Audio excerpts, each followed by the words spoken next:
ছুরিটা কোথায় গেল আমার? ছুরিটা কোথায় গেল? কোথায় গেল কোথায় গেল রে? শ্রুতি, ছুরিটা নিয়ে কী করছিস? আমি তখন থেকে সবজি কাটবো বলে। কী করছিস তুই?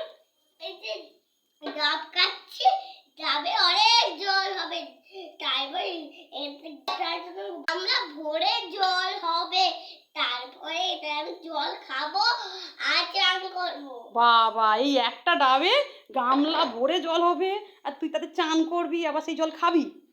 হ্যাঁ, তাই?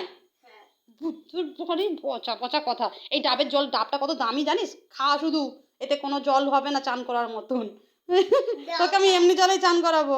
আর ছুরিটা রাখ, বাচ্চারা কেউ ছুরি নেয় না, রাখো, এক্ষুনি হাত কেটে যাবে। তুমি এমনি খাও, খেয়ে নাও। খেতে ভালো? মিষ্টি।